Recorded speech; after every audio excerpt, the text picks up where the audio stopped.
आज हम लोग जो है कंप्यूटर फंडामेंटल को जो है बारीकी से देखेंगे और इस चीज़ को विशेष रूप से सीखना है। इसको इग्नोर करके नहीं लीजिएगा। अगर इसको इग्नोर करेंगे तो जब भी हम कोई भी परीक्षा में कंपटीशन में जाएंगे तो पहला प्रश्न इसी से रिलेटेड रहता है। यदि आप पूरा एडीसीए पढ़े हैं, ठीक है ना, तो कम से कम जो है 6 to 10 क्वेश्चंस जो है मेरा टच कर जाएगा आपको कंपटीशन में। अंग्रेजी पढ़ते हैं तो कम से कम 10 क्वेश्चन की गारंटी हो जाएगी। अगर आप मिला जुला को एसएससी या कोई भी चीज़ पढ़ते हैं और पूरा अंग्रेजी पढ़ रहे हैं मेरा और कंप्यूटर पढ़ रहे हैं तो 20 क्वेश्चन की गारंटी मेरे तरफ से रहेगी। अब सोच लीजिए, अगर आप मैथमेटिक्स, रीजनिंग या और चीज़ पढ़ रहे हैं, अगर आप 20-20 का पावर लेते हैं तो आपकी जॉब फाइनल, आप कहीं भी पढ़ रहे हैं, ठीक है। तो इसलिए थोड़ा सा इसको सीरियस से पढ़ना है। तो आज हम लोग शुरू कर रहे हैं कंप्यूटर फंडामेंटल्स। कोई भी चीज़ आप पढ़ते हैं, खास करके एजुकेशन पढ़ते हैं, हर चीज़ की एक फंडामेंटल होती है और फंडामेंटल्स को बोला जाता है आधारभूत जानकारी। आप गणित पढ़ते हैं और अरिथमेटिक चैप्टर्स है और उसमें a+b² a² + b² + 2a भी आपको नहीं आती, तो क्या अरिथमेटिक आप समझेंगे क्या? हर चैप्टर की एक अपनी अपनी प्रारंभिक कक्षा होती है। उसी प्रारंभिक कक्षा को फंडामेंटल्स बोली जाती है। उसी मूलभूत जानकारी को फंडामेंटल्स कहते हैं। तो फंडामेंटल्स का अर्थ क्या हो गया? मूलभूत जानकारी। क्लियर है? आप हिंदी इंग्लिश पर नहीं जाइए, इंग्लिश लिखने तक जो आपको भारी लग जाए, लेकिन आपको समझने में एक भी अक्षर आपको हम नहीं छोड़ेंगे। तो पहला प्रश्न आता है, what do you mean by the term of fundamentals? तो फंडामेंटल्स का क्या अर्थ हो गया? किसी भी विषय की आधारभूत जानकारी या मूलभूत जानकारी। तो फंडामेंटल स्टैंड्स फॉर, याद रखिएगा, स्टैंड्स फॉर भी बहुत एक टॉप क्लास का वर्ड है। जैसे किसी को बोलते हैं कि राम मेरा नाम है, R स्टैंड्स फॉर रेस्पॉन्सिबल। अब देखिए हम ये कर दिए, A स्टैंड्स फॉर एडवांस्ड, ठीक है ना। अब और कुछ आप दे देते हैं, M स्टैंड्स फॉर माइंडफुल। तो स्टैंड्स फॉर जो शब्द आया, ये शब्द बताता है कि इसका अर्थ होता है। यहां पर क्या हो गया? फंडामेंटल्स स्टैंड्स फॉर, फंडामेंटल्स का अर्थ है या अर्थ होता है या मतलब है। क्या मतलब है? The basic history of computer evaluation. इसका बेसिक अर्थ है कि दिया हुआ है कि basic history of computer evaluation, कि कंप्यूटर जो उद्भव हुआ उसकी इतिहास क्या है, वो कहां से आया, कैसे यहां तक पहुंचा, इसके बारे में हम इसमें देखें। या बेसिक नॉलेज ऑफ कंप्यूटर्स, या दूसरा कंप्यूटर की बेसिक जानकारी। तो फंडामेंटल का अर्थ क्लियर हुआ सबको? आगे है, in this we shall study how computers came into use. इसमें हम पढ़ेंगे कि कंप्यूटर प्रयोग में कैसे आया, and grew as we see today, ये किस तरह से विकास किया और यहां तक पहुंचा। इस अध्याय में यही चीज सीखेंगे। तो I understand you understood the meaning of fundamentals. In fundamentals what you learn you will easily understand it. Clear है? तो यहां पहला पैराग्राफ समझ में आ गया ना कि फंडामेंटल क्या है और इसमें क्या पढ़ेंगे। एक लाइन में याद करेंगे तो क्या रखेंगे? Basic knowledge of computer. Easy है।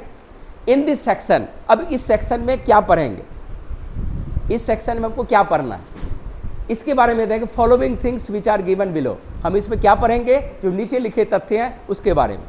पहला देखिए, पहला है इंट्रोडक्शन ऑफ कंप्यूटर्स। पहला इसका अर्थ तो आप जानते ही पहले से ही है, कंप्यूटर का परिचय, ये आपका सिलेबस हो गया। इसके बाद हिस्ट्री ऑफ कंप्यूटर्स, कंप्यूटर का इतिहास क्या है इसके बारे में देखेंगे।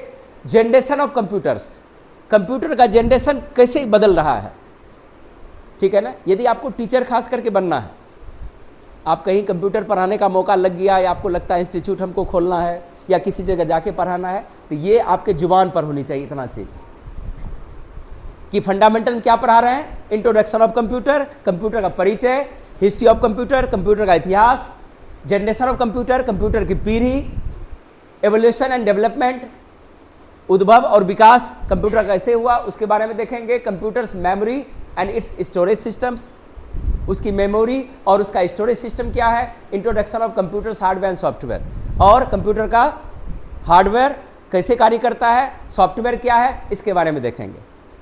तो यहाँ पर प्रश्न उठता है कि आखिर कंप्यूटर जो बोल रहे हैं, आखिर कंप्यूटर क्या है? आपको एक शब्द में बोला जाए कि कंप्यूटर क्या है, क्या बोलेंगे आप? कंप्यूटर क्या है? कंप्यूटर का हिंदी क्या होता है? संगणक मशीन। कंप्यूटर का हिंदी होता है संगणक मशीन। अब कंप्यूटर शब्द को तोड़िए, आप डिक्शनरी पलटिए, उसमें कंप्यूटर को, कंप्यूट शब्द को खोजिए, तो कंप्यूट में लिखा हुआ है गणना करना। लेकिन कंप्यूटर, तब कैलकुलेटर क्यों नहीं बोलते हैं? गणना करना तो कैलकुलेटर से भी होता है। इसको इस तरह से क्यों करते हैं कि कंप्यूटर दो तरह का कार्य स्पेशली करता है, गणना भी करता है और लॉजिकल कार्य भी करता है, जो कैलकुलेटर नहीं कर सकता। लॉजिकल कार्य क्या हुआ? क्या आप आवेदन पत्र कैलकुलेटर में लिख सकते हैं क्या? अगर किसी कारणवश उसमें दिया हुआ है कि आप 10 शब्द, मान के चलिए 100 शब्द आप लिख सकते हैं, लेकिन 100 शब्द जो लिख सकता है उसको करेक्शन करेगा कैलकुलेटर? क्या नहीं करेगा। दूसरी एक तुलना किया गया है, अगर आप एक बिजनेसमैन हैं, आप एक कैलकुलेटर लीजिए और एक चिट्ठा बनाइए, एक चिट्ठे में कम से कम 10 हिसाब हो और ऐसा 750 हिसाब हो। आप कितना भी कॉस्टली आप कैलकुलेटर लाइए, 750 लगातार हिसाब अगर उस पर कीजिएगा तो आपका कैलकुलेटर गलत जवाब देने लगेगा। लेकिन कंप्यूटर में अगर आपका रख रखाव सही है, बिजली सही से आ रही है, डेटा उसका सही से कार्य कर रहा है, तो आप 24 घंटा कंप्यूटर खोल के रखिए, 48 घंटा खोल के रखिए और 48 घंटा तक गणना करते रहिए, 100% शुद्ध जवाब आपको मिलेगा। अंतर है दोनों में। दूसरी, इसमें लॉजिकल कार्य आराम से कर सकते हैं। अगर आप लिख रहे हैं, ब्यूटीफुल का स्पेलिंग गलत हुआ, तुरंत आपको वहां पर अंडरलाइन कर देगा, करता है ना लिखने में, ठीक है, वो तुरंत दिखा देगा यहां गलत हो गया। आप एक्सेल पर कार्य कर रहे हैं, कोई हिसाब गलत कर रहे हैं तो वहां पर एरर दिखाना चालू कर देगा। तो वो क्या किया? अपना दिमाग दे रहा है कि आप यहां गलती कर रहे हैं, ठीक है ना। तो लॉजिकल कार्य हम कैलकुलेटर से नहीं कर सकते, लेकिन कंप्यूटर से लॉजिकल कार्य कर सकते हैं।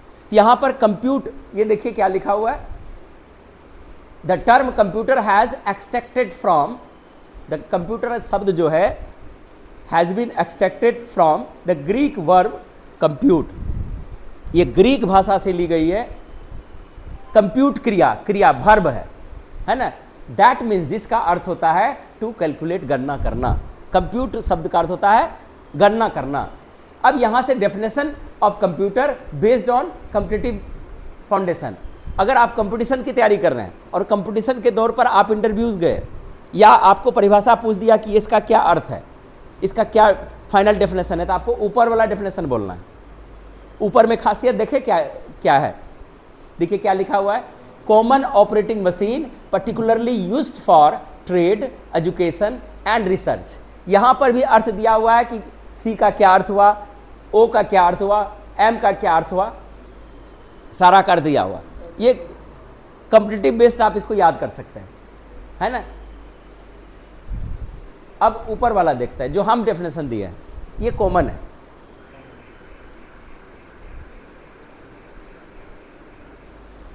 इसका यहां पर आप लोग हिंदी भी लिख लीजिएगा, ठीक है। द कंप्यूटर, हम यहां डेफिनेशन दिए हैं, the computer is a high speed electronic device that is capable to accept the data as an input, processes it and gives a result और आउटपुट स्टेप बाय स्टेप। इसका Hindi clear लिखा हुआ है। Computer एक तीव्र गति वाली विद्युतीय यंत्र है जो डेटा को इनपुट के रूप में ग्रहण करता है, उस पर प्रतिक्रिया करता है और एक क्रमबद्ध परिणाम देता है। उसे कंप्यूटर या संगणक मशीन कहा जाता है। क्या यहां तक समझ में आया? ठीक है, आज हम लोग सीखे कंप्यूटर क्या है, ठीक है। अब आगे इसमें हम लोग प्रैक्टिकल रूप को एक बार रिवीजन मारते हैं। प्रैक्टिकल में क्या क्या सीखे, कंप्यूटर हम स्टार्ट कैसे करेंगे, कैसे शुरू हुई, इसके बारे में थोड़ा सा आपको यहां पर हम आपको दिखाते हैं।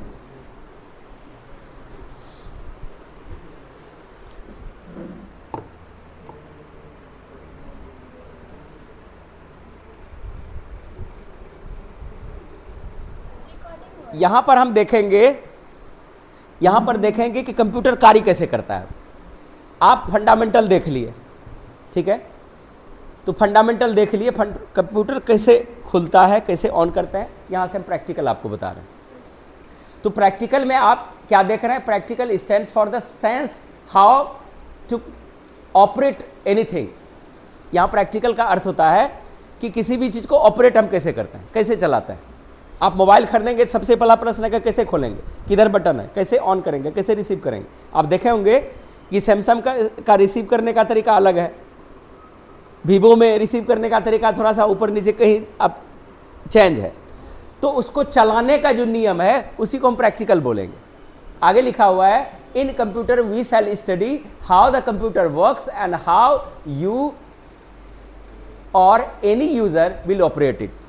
क्या आप कंप्यूटर कैसे चलाएंगे या कोई भी व्यक्ति कंप्यूटर को कैसे ऑन ऑफ करेगा, कैसे उसको ऑपरेट करेगा, इसमें देखेंगे। How to start the computer system, पहला उस दिन बताए थे प्रैक्टिकल करके कि कंप्यूटर को कैसे हम ऑन करते हैं, कैसे शुरू करते हैं।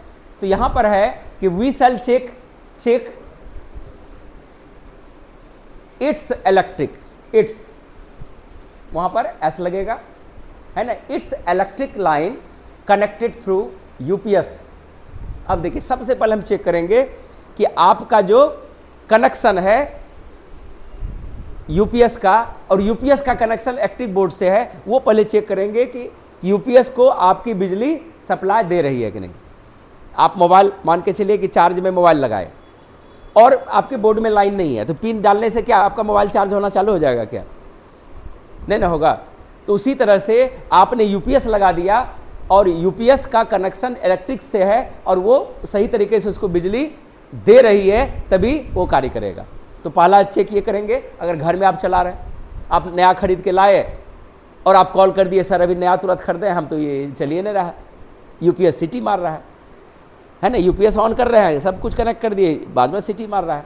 तो क्या फॉल्ट हुआ वहाँ पर कि आपके बोर्ड से बिजली यूपीएस में नहीं जा रही है। तो पहला काम है यूपीएस में बिजली का प्रवाह देना। यूपीएस का फुल फॉर्म क्या है? Uninterrupted power supply. अनइंटरप्ट मतलब क्या हुआ? जो रुके नहीं, जो कट नहीं हो बीच में, उसको अनइंटरप्ट। और इंटरप्ट रहता तो रुके जो, ठीक है ना। अनइंटरप्टेड, बिना रुके बिजली को सप्लाई देने वाले मशीन को हम यूपीएस बोलते हैं, ठीक है। अब देखिए, if you use desktop computer, the computer which has its separate monitor, keyboard, mouse, UPS and others and kept on any desk. ये किसमें इसको हम लगाते हैं? जिसका सब कुछ अलग अलग होता है, मॉनिटर अलग है, सीपीयू अलग है, कीबोर्ड अलग है, माउस अलग है। वैसे कंप्यूटर चलाने के लिए किसकी जरूरत होती है? यूपीएस की जरूरत है। उसमें यूपीएस नहीं रहेगा तो आपका काम नहीं करेगा। चलिए अब क्या करेंगे? यूपीएस मेरा सही है, अब क्या करेंगे? अब करेंगे switch on the power, switch on the power switch from the electric board. Electric board में जो स्विच है उसको ऑन कर दिए। अब ऑन करने के बाद it is ready now, switch the power button of the UPS. उसके बाद हम क्या करेंगे? यूपीएस बटन को ऑन कर देंगे। आगे देखिए, now wait for the booting process. Booting process कल बताए थे, फिर भी समझ लीजिए कि now wait for the booting process of the computer which is dependent upon the speed of it. ये बूटिंग प्रोसेस के लिए वेट करेंगे, ठीक है। और इसका स्पीड जो है कंप्यूटर के स्पीड पर निर्भर करता है कि अगर तेजी से खुला तो या आपके सिस्टम में एप्लीकेशन कम है तो तेजी से खुल जाएगा, एप्लीकेशन ज़्यादा है लेट से खुलेगा। दूसरी बात, आपका प्रोसेसर पावरफुल है तो जल्दी खुलेगा, ठीक है। तो ये सब पर भी निर्भर करता है। अब यहाँ पर है बूटिंग प्रोसेस आखिर होता क्या है। जब तक ये नहीं पढ़ी, इसी में प्रैक्टिकल हम आ जाएंगे, टाइपिंग आपकी इसी में आ जाएगी, इसी पार्ट में, ठीक है ना। टाइपिंग, फिर उसके बाद आगे हमको टाइपिंग के बाद क्या करना है वो सारा चीज़ इसी में आएगा। बूटिंग प्रोसेस क्या है कि when we switch on the computer, जब कंप्यूटर को ऑन करते हैं तो it takes some times to be started. इसको थोड़ी देर लगती है कंप्यूटर को खुलने में। This opening process of computer is known as the booting process. इसी खुलने की प्रक्रिया को, जब कंप्यूटर ऑन हो रही है, घूम रही है, धीरे धीरे खुल रही है, इसी प्रोसेस को बूटिंग प्रोसेस बोला जाता है। क्लियर है? What happens in booting process? Booting process में क्या होता है? In booting process the computer reads all its hardware. ये क्या करता है? Its hardware components. Booting process में कंप्यूटर क्या करता है? सारे हार्डवेयर को रीड करता है, कनेक्टेड टू इट, इससे जो जुड़ा हुआ है, और इंस्टॉल्ड एप्लीकेशंस और सॉफ्टवेयर, और उसमें जितने भी हार्डवेयर जो कनेक्ट हैं या जितने भी सॉफ्टवेयर कनेक्ट हैं वो जो है उसको पढ़ेगा, ठीक है, और उसको सिस्टमाइज भी करेगा। फिर आगे है अरेंजेज। फिर देखिए कि अरेंजेज all of them in order.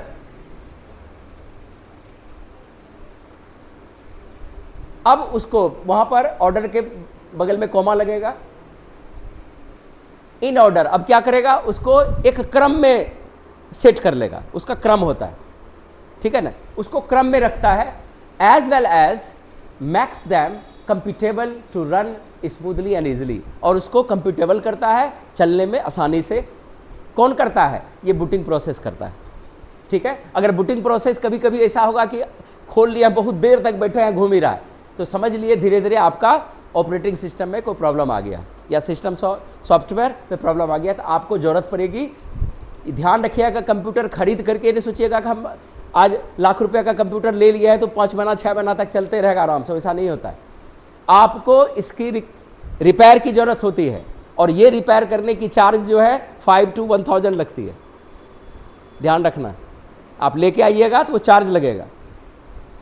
अगर आप सिस्टम टच करने दिए, ठीक है ना, आपका ऑपरेटिंग में प्रॉब्लम है, स्लो चल रही है, तो उसको रिफ्रेश करने का 1000 तक चार्ज है, क्योंकि बहुत सिस्टम में ऑटोमेटिक सॉफ्टवेयर देता है। अगर आप उसको रीसेट कर दीजिएगा तो जो नया सॉफ्टवेयर डाला है सब उड़ जाएगा, पुराना सिर्फ रह जाएगा। जैसे आप फैक्ट्री रीसेट करता है ना मोबाइल को, अगर अभी रीसेट मार दीजिएगा तो क्या हो जाएगा? सारा जो जिस दिन खरीदे थे जैसा था वैसे ही है, लेकिन सारा सॉफ्टवेयर उस दिन था क्या? आप तो जो ज़रूरत पड़ा है बारी बारी से लोड किए हैं, वो ख़त्म हो जाएगा, ठीक है। इसलिए जो है इसमें गाड़ी सर्विसिंग करवाते हैं, वैसे इसकी ज़रूरत होती है, ठीक है। तो इतना ध्यान रखना है कि बूटिंग प्रोसेस से आप पकड़ सकते हैं कि आपका ऑपरेटिंग सिस्टम में प्रॉब्लम आना चालू हो गया है, तो तुरंत उसको इलाज दीजिए, ठीक है ना। नॉर्मल मेंटेनेंस, अगर नॉर्मल की ज़रूरत होगी तो 100 से 200 रुपये में भी आपका नॉर्मल मेंटेनेंस हो जाएगा, नॉर्मल। अगर ऑपरेटिंग सिस्टम में हाई मेंटेनेंस की ज़रूरत पड़ेगी तब आपको ज़्यादा चार्ज पे करना पड़ेगा, ठीक है। तो चलिए देखिए आगे से। After booting process we notice the following happenings to the computer, ठीक है ना। बूटिंग प्रोसेस के बाद कंप्यूटर में और कुछ घटनाएं होती हैं। पहला घटना है, first of all a screen visible before our eyes, जो हमारे आंखों के सामने एक स्क्रीन आती है विद यूजर एंड पासवर्ड, ठीक है ना। This screen is known as log in या लॉग ऑन विंडो। जब पासवर्ड डाले थे, खुला ब्लैक स्क्रीन के बाद जो स्क्रीन आया उसको लॉग इन या लॉग ऑन विंडो बोलते हैं, ठीक है। After passing the password a screen appears with some icons and taskbar। जब हम पासवर्ड पास कर दिए तो उसके बाद एक स्क्रीन आया, स्क्रीन पर आइकॉन्स आया, नीचे टास्क बार आया, ठीक है ना। This is called the desktop screen. इसको क्या बोलते हैं? डेस्कटॉप स्क्रीन बोलते हैं, ठीक है। अब वहां पर what should we do when the desktop screen is appeared? जब आपका डेस्कटॉप स्क्रीन आ गया तो सबसे पहले हम क्या करेंगे? तो इसमें क्या करेंगे? पहले here first of all we refresh the window by 2 ways। 2 तरीका से हम रिफ्रेश करते हैं। Click anywhere on the blank area of the window screen. Window screen पर हम क्या करेंगे? ब्लैंक एरिया पर जाके राइट क्लिक करेंगे और F5 दबा देंगे। क्लिक करके भी, जैसे क्लिक कर दिए कहीं भी जहां पर आइकॉन नहीं है तो F5 दबा देंगे तो रिफ्रेश हो जाएगा। दूसरा तरीका है right click on the blank area and click on the refresh option multiple times. अब वहां पर राइट क्लिक करेंगे और क्लिक वाला जो आपका पॉइंटर आता है उसको वहां पर रख करके जितना बार आपको 4 बार 5 बार रिफ्रेश कर देंगे। तो इतना दूर तक का कंप्यूटर हम पिछले क्लास में भी देखे थे और हमको उम्मीद है कंप्यूटर आप खोल लें, क्या हो रहा है ये भी जाने, कैसे खुल रहा है ये भी जाने, कैसे खोलेंगे आपको इसकी भी आप बोल नहीं सकते हैं कि हम शुरू से नहीं पढ़े, ठीक है। तो इसको यहीं तक देखेंगे और इसका रिकॉर्ड भी हम रखे हैं, ठीक है। तो आप लोग का आज का क्लास यहीं तक है, प्रैक्टिकल और फंडामेंटल दोनों हम आपको लेके साथ साथ चल रहे हैं।